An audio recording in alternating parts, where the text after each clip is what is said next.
Graças a Deus, pode se assentar.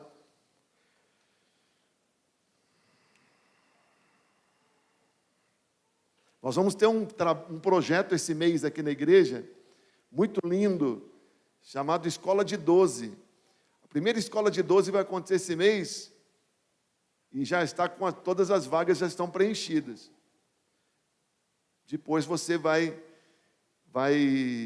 ter a oportunidade também de fazer essa escola. Mas daqui a uns dias nós vamos estar fazendo o lançamento do material para a Escola de 12. Um livro que está sendo impresso. Quem sabe semana que vem já nós possamos consagrar esse material aqui na igreja, que vai ser muito abençoado. Muito legal a nossa Escola de 12. Abra sua Bíblia em Números 19. Números, capítulo 19.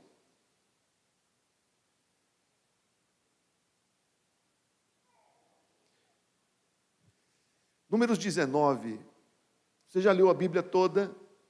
Você já leu o livro de Números? Será que Números 19 chamou sua atenção? Olha que interessante. Números, capítulo 19. Veja o que diz a palavra do Senhor a partir do verso 1. Talvez tenha passado desapercebido. Disse também o Senhor a Moisés e a Arão: esta é uma exigência da lei que o Senhor ordenou. Mande os israelitas trazerem uma novilha vermelha, sem defeito, sem mancha, sobre a qual nunca tenha sido colocada uma canga, um jugo. Vocês a darão ao sacerdote Eleazar, e ela será levada para fora do acampamento e sacrificada na presença dele. Então o sacerdote Eleazar pegará um pouco de sangue com o dedo e o aspergirá 7 vezes na direção da tenda do encontro. Na presença dele, a novilha será queimada, o couro, a carne, o sangue, o excremento. O sacerdote apanhará um pedaço de madeira de cedro, hisopo e lã vermelha, e os atirará ao fogo que estiver queimando a novilha. Verso 9. Um homem cerimonialmente puro recolherá as cinzas da novilha e as colocará num local fora do acampamento. Serão guardadas pela comunidade de Israel para uso da água da purificação, para a purificação dos pecados. Verso 11. Quem tocar num cadáver humano ficará impuro durante 7 dias. Deverá purificar-se com essa água no 3º e no 7º dia. Então estará puro. Mas se não se purificar no 3º e no 7º dia, não estará puro. Quem tocar num cadáver humano e não se purificar, contamina o tabernáculo do Senhor e será eliminado. Que Deus nos abençoe diante da sua palavra. Amém, amigo? Meu Deus, você já tinha ouvido falar deste sacrifício da novilha vermelha? Quem já tinha ouvido falar alguma vez da novilha vermelha? Olha, poucas mãos. O mandamento, a exigência de Deus de um sacrifício de uma novilha vermelha. No verso número 2, a nossa Bíblia NVI diz que esta é uma exigência da lei que o Senhor ordenou. Esta é uma exigência da lei que o Senhor ordenou. Lá em Israel e em outros lugares do mundo, onde tem comunidades judaicas, existe o consenso de que a lei, a Torá, tem 613 mandamentos. 613 mandamentos. Alguns para um tempo determinado, outros para hoje também. Mas são muitos mandamentos, muitos preceitos. Mas este preceito, este aqui, ele tem um destaque especial. A palavra exigência. Esta é uma exigência do Senhor que que o Senhor ordenou na lei. Coloca esse mandamento da novilha vermelha de uma forma especial. Há quem diga que esse é o mandamento mais importante da Torá. Sim, você se lembrou de amar ao Senhor de todo o seu coração e ao teu próximo com a si mesmo, como sendo o resumo da lei. Mas dos preceitos, dos mandamentos, das ordenanças, esse da novilha vermelha, uma exigência do Senhor, é muito especial. É muito especial. E os judeus do mundo inteiro, os judeus religiosos, porque tem judeu que não é religioso, é judeu por causa de origem, de sangue, de etnia. Mas os judeus religiosos, eles são muito preocupados por causa da história da novilha vermelha.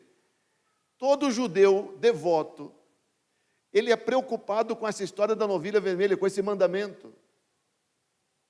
Eles estão muito preocupados em cumprir esse mandamento, porque esse mandamento é muito importante, não é 613 mandamentos. Um deles é quando você fizer uma casa, ponha parapeito, para ninguém cair da casa e sua casa não ter culpa de sangue. O mandamento de ter parapeito na casa. Você é obrigado a colocar parapeito na sua casa? Quando você for se vestir, não misture lã com linho. É um mandamento. Você acha que alguém está preocupado em misturar lã com linho hoje? Mas este não é como lã com linho, não é como botar parapeito em casa, como aqueles mandamentos circunstanciados que foram válidos para uma época apenas. Essa é uma exigência que os judeus são preocupados porque deveria estar sendo cumprido hoje, eles acreditam. E eles são muito perturbados deles não terem como obedecer. Preocupa um judeu devoto não obedecer esse mandamento. Irmãos, o mandamento, a exigência de Deus era de uma novilha vermelha perfeita ser sacrificada. Uma novilha vermelha, uma vaquinha, novilha, vaquinha vermelha, sem defeito, sem mancha e que nunca foi usada para nenhum serviço. Esse bichinho é muito raro. É muito raro. Você não encontra, não adianta ir no açougue amanhã e dizer, eu queria meio quilo de carne de novilha vermelha. Esse animalzinho é muito raro. Essa semana eu estava pesquisando sobre isso, e eu vi um vídeo de que nos Estados Unidos, acharam lá num lugar nos Estados Unidos, uma novilha vermelha há algum tempo atrás. Isso virou notícia no mundo inteiro. Rabinos de vários lugares foram lá para examinar, para ver se realmente é novilha vermelha. Cada uma que aparece, quando aparece uma novilha vermelha no mundo, isso vira notícia. Os judeus entram em polvorosa, porque eles são perturbados com isso. E é muito raro. Cada vez que aparece uma novilha vermelha, os judeus entendem que é um sinal da vinda do Messias. Eles veem como um sinal da vinda do Messias, de tão raro que é.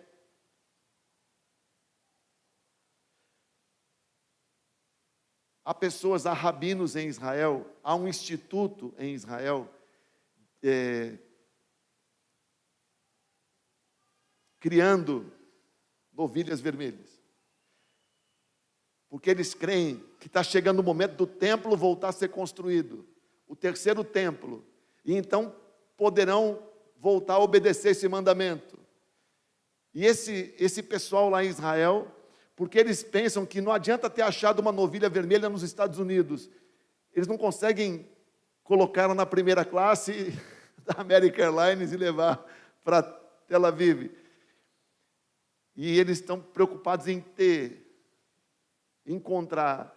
Irmãos, quando Quando alguém diz que tem uma novilha vermelha, os rabinos vão procurar. Se tiver um pelo de cor diferente, ela é contaminada. Uma mancha, ela é contaminada. Um defeitinho, tem que ser perfeita. Vermelha e perfeita. Cada vez que se noticia que tem uma, pois eles dizem, é sinal que o Messias está chegando. É sinal que o Messias está chegando.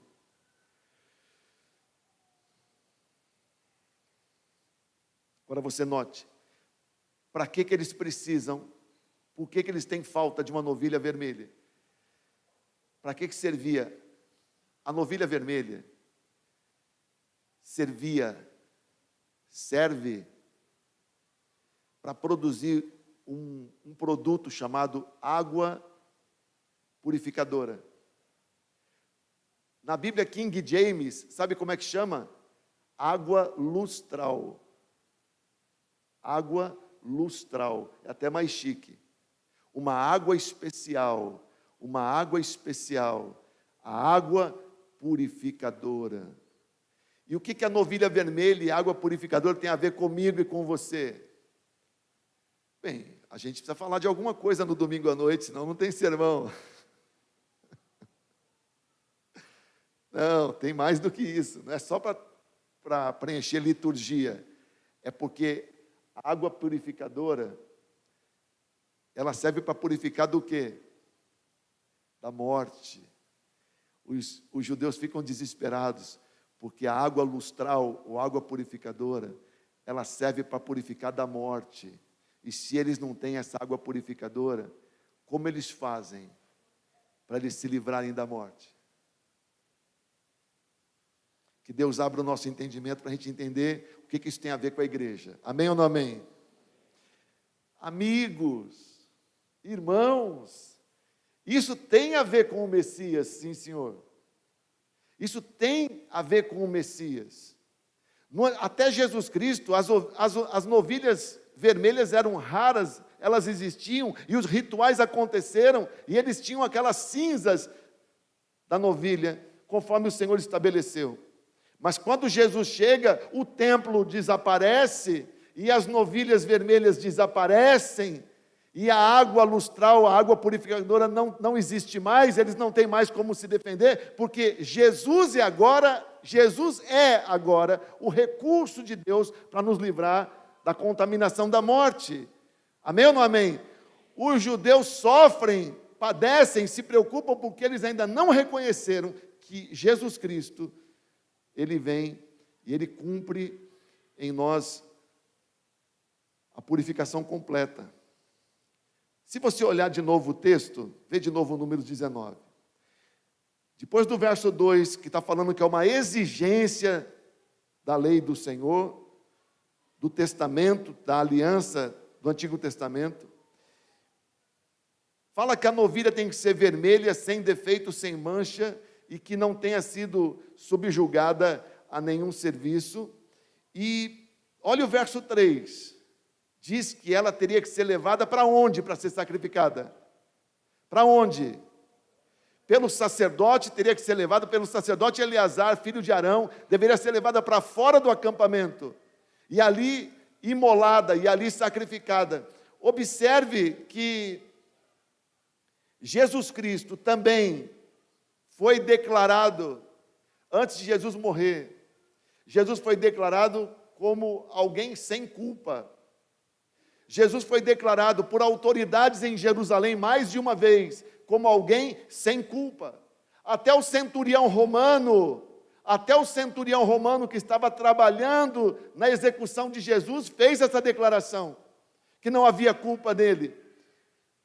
Jesus Cristo cumpriu o papel dessa novilha vermelha. Aliás, no Antigo Testamento, essa novilha era um prenúncio, anunciava a obra de Jesus em nosso favor.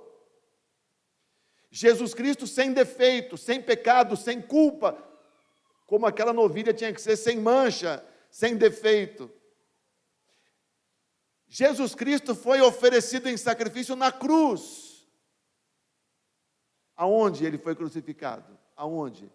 fora da cidade. Então Deus diz lá no Antigo Testamento: eu tenho uma exigência, uma novilha rara, uma novilha muito rara, vermelha, sem culpa, sem defeito nenhum, vai ser oferecida pelo sacerdote, mas tem que ser fora da habitação, fora do lugar de habitação, fora do arraial.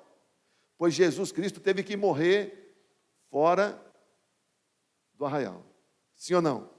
Você sabe que em Jerusalém, o lugar mais importante que os crentes querem visitar quando vão lá é o túmulo.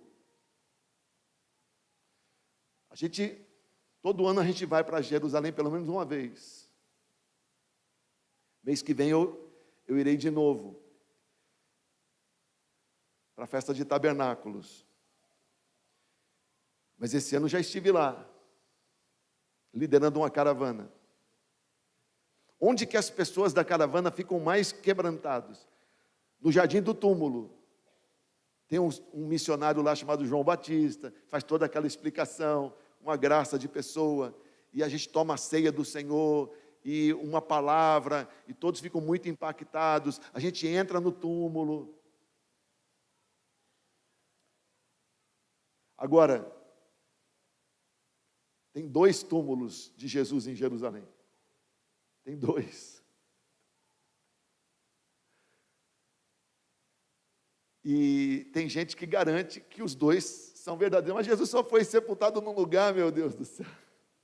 Mas tem 2. Tem o túmulo que os evangélicos dizem que é lá. E tem o túmulo que os católicos dizem que é lá. E esse ano eu fui nos 2. Eu peguei um apóstolo, amigo meu, Natanael, e nós fomos no túmulo que os católicos dizem que foi lá. E foi muito interessante. Eu não tinha ido lá ainda. Você desce lá para os subsolos, umas catacumbas. O túmulo que os evangélicos dizem que é lá é muito mais legal. Muito mais legal.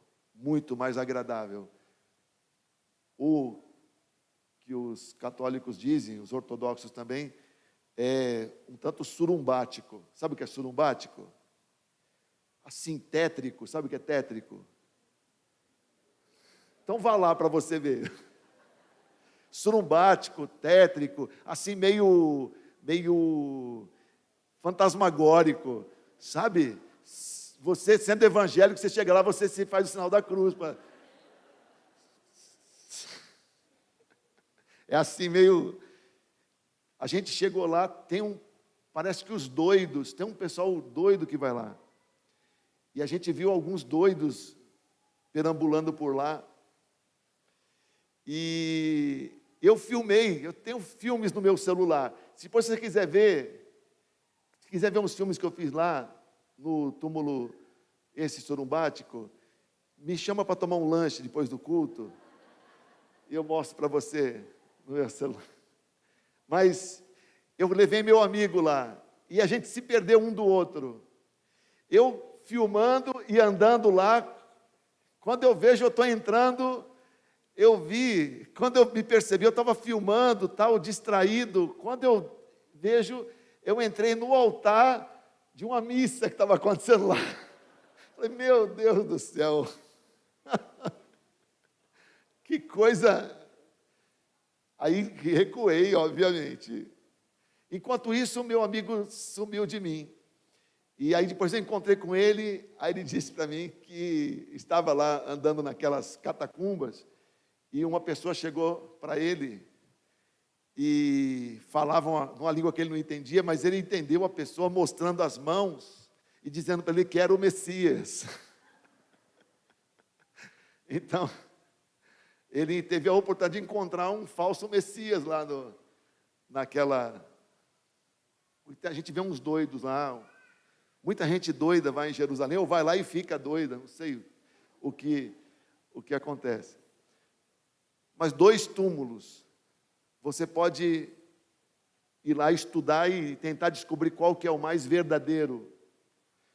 Aliás, cá entre nós, não faz muita diferença se é o túmulo dos católicos, se é dos evangélicos. Faz diferença? A gente não adora túmulo, nem defunto. A gente adora o Deus vivo, sim ou não? Agora, amigo,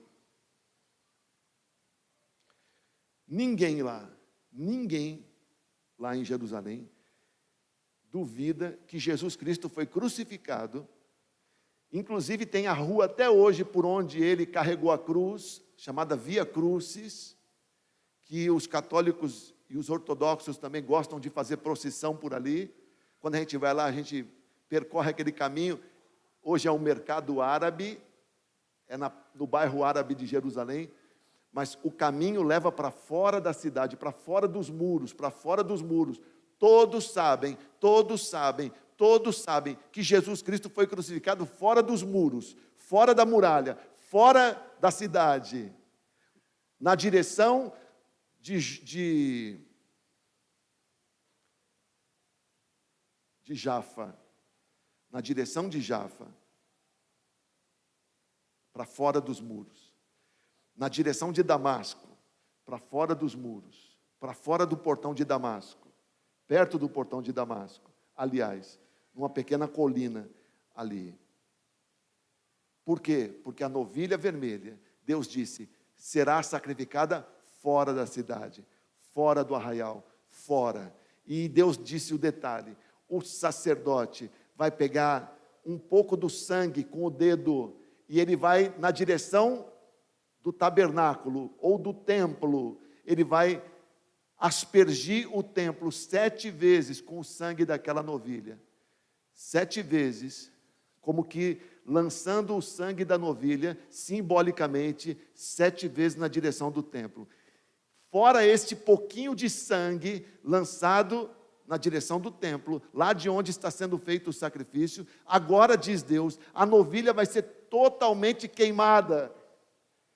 Totalmente queimada. Desde o couro até as entranhas, totalmente queimada. Por inteira, queimada completamente. Agora, essa novilha vermelha aponta para Jesus, que morreu por nós fora de Jerusalém. Agora, olha o verso número 6. Durante o momento quando a novilha estiver sendo queimada, estabeleceu Deus, o sacerdote vai pegar um pedaço de madeira, uma madeira de cedro, e vai colocar para queimar junto com a novilha. Por que essa madeira de cedro, meu Deus? Pergunta para o irmão que está do seu lado, por que essa madeira?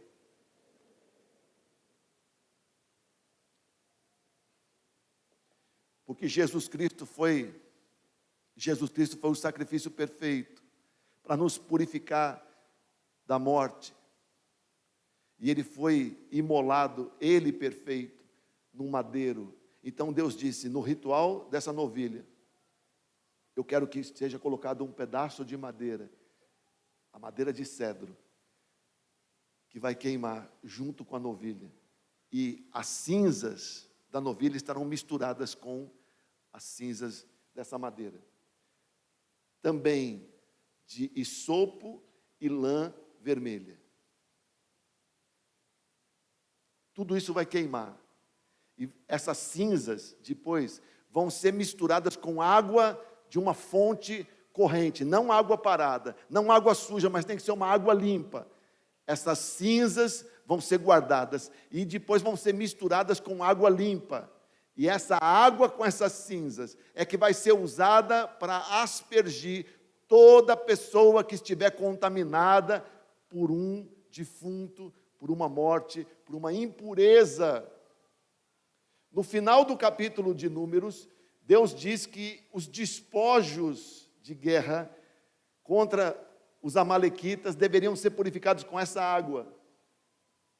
Então, uma água para limpar da morte, uma água para limpar do pecado, uma água para limpar da perdição. Qualquer pessoa que não for purificada por essas águas, diz o Senhor, será eliminada de Israel. 7 dias, no terceiro e no 7º dia, essa água terá que ser aspergida sobre a pessoa que está contaminada pela morte. Por que os judeus são desesperados hoje em ter uma novilha vermelha e em ter um templo e ter lugar para realizar essa cerimônia novamente?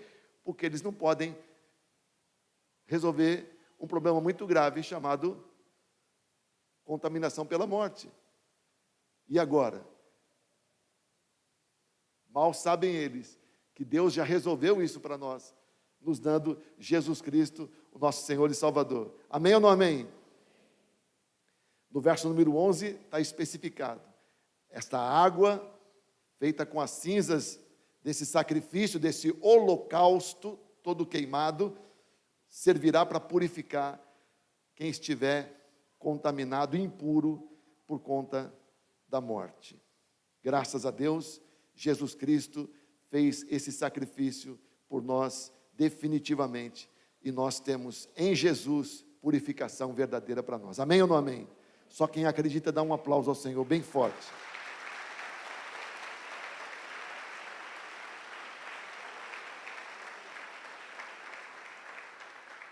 Em Hebreus, no capítulo 1, verso 3, o texto fala de Jesus, Hebreus, capítulo 1, verso 3, dizendo assim: o Filho de Deus, Jesus, é o resplendor da glória de Deus, é a expressão exata do seu ser, sustentando todas as coisas por sua palavra poderosa. E depois de ter realizado a purificação dos pecados, ele se assentou à direita de Deus. Você pode repetir depois de mim esse texto maravilhoso que fala sobre quem é Jesus e o que Jesus Cristo fez naquela cruz? Hebreus 1:3, repita depois de mim: o Filho é o resplendor da glória de Deus, a expressão exata do seu ser, sustentando todas as coisas por sua palavra poderosa.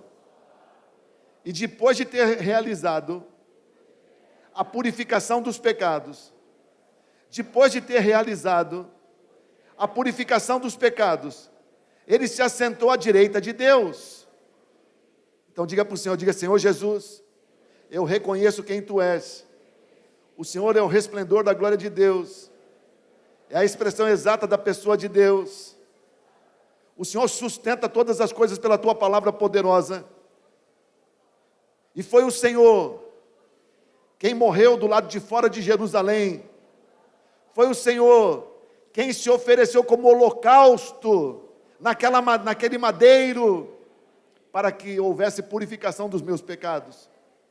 Eu reconheço a Tua obra, eu reconheço a Tua obra, bendito sejas por isso.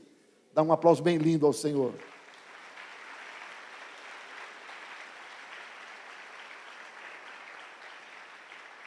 Se você é rápido, em Hebreus 9:13, a Bíblia diz assim, inclusive se referindo às cinzas da novilha. Hebreus 9:13, ora, se o sangue de bodes, de touros e as cinzas de uma novilha espalhadas sobre os que estão cerimonialmente impuros, os santificam, de forma que se tornam exteriormente puros, quanto mais, diga quanto mais o sangue de Cristo, que pelo Espírito Eterno se ofereceu de forma imaculada a Deus, purificará a nossa consciência de atos que levam à morte, para que sirvamos o Deus vivo. Amém ou não amém? Eu preciso pegar uma água com um pó de novilha e jogar na sua cabeça hoje? Eu preciso levar uma novilha vermelha lá para fora de Campinas, junto com o Sandro, e matar e queimar? Nós precisamos dessa água para jogar sobre a sua cabeça? Não! Por que não? Porque há um sacrifício muito melhor, que já foi feito, definitivo. Amém ou não amém?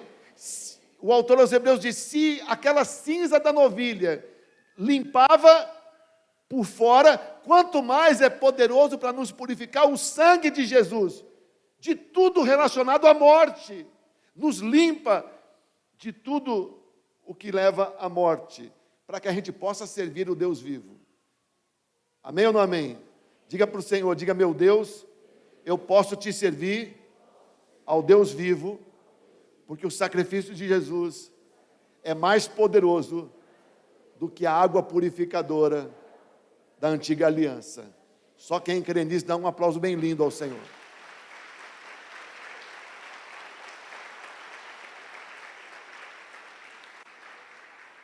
Se eu perguntar para você, das parábolas que Jesus contou, qual a mais impactante?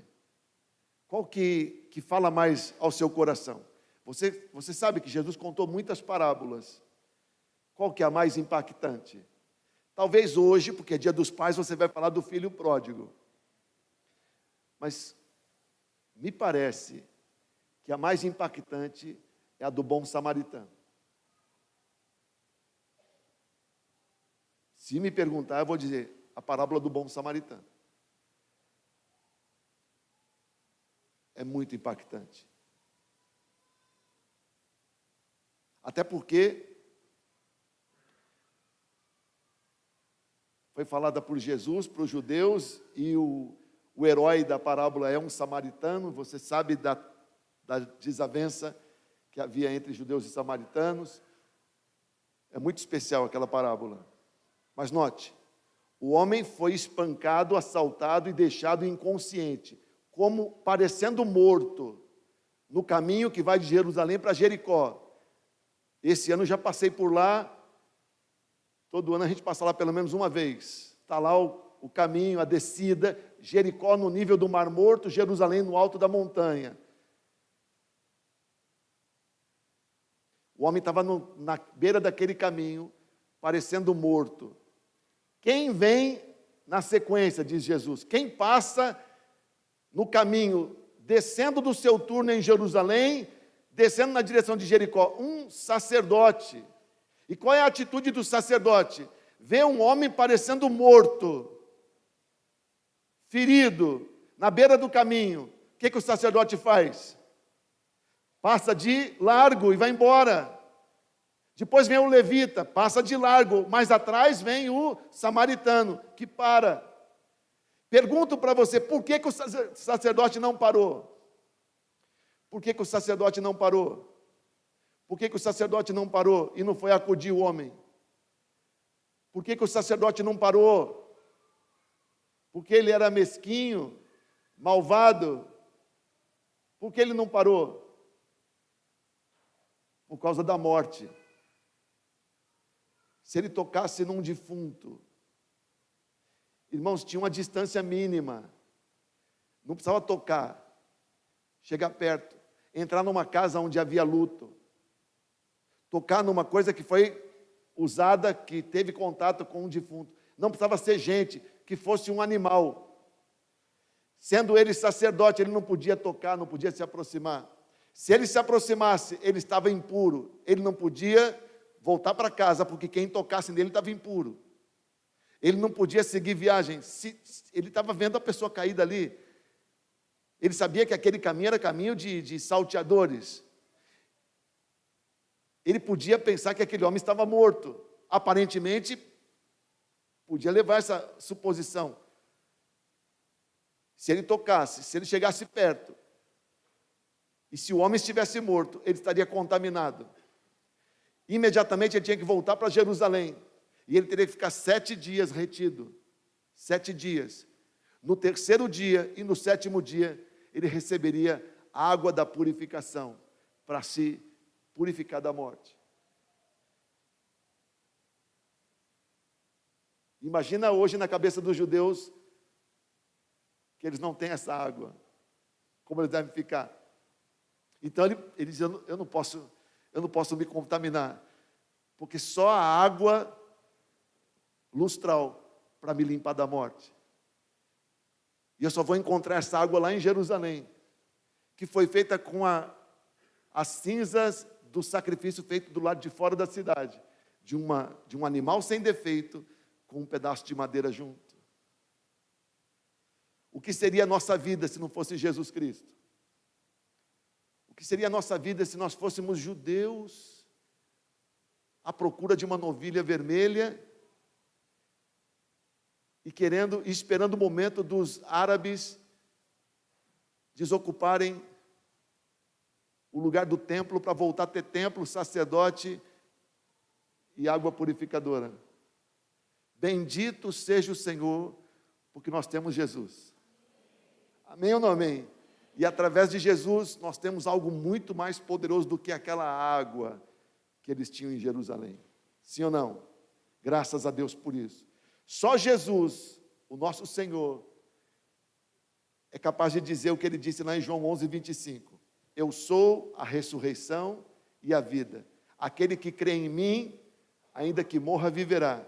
E quem vive e crê em mim, não morre eternamente. Jesus Cristo é mais do que água purificadora. Ele é a vida. Eu sou a ressurreição, eu sou a vida.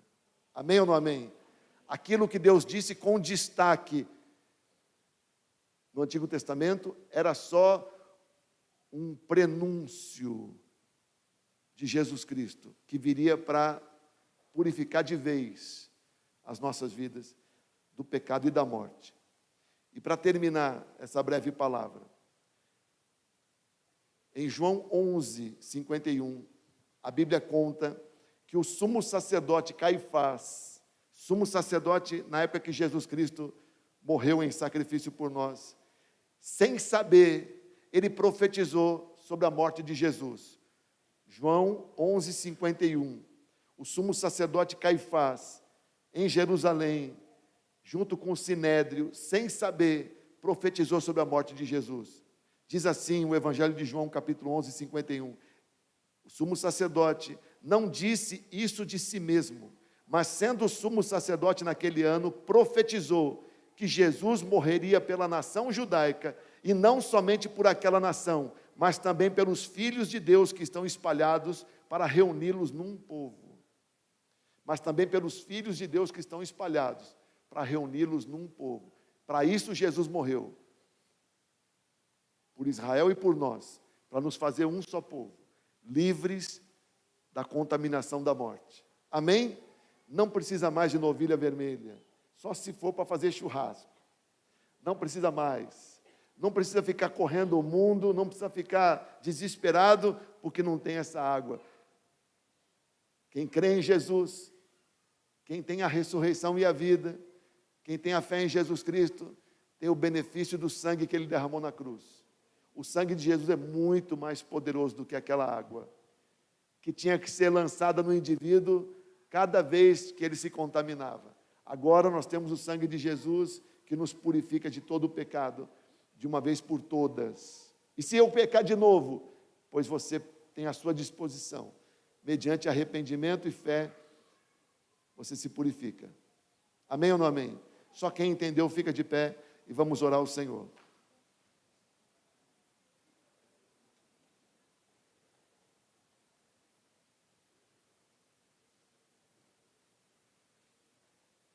Levanta suas mãozinhas, levanta sua mãozinha direita para o céu. Feche os seus olhinhos lindos.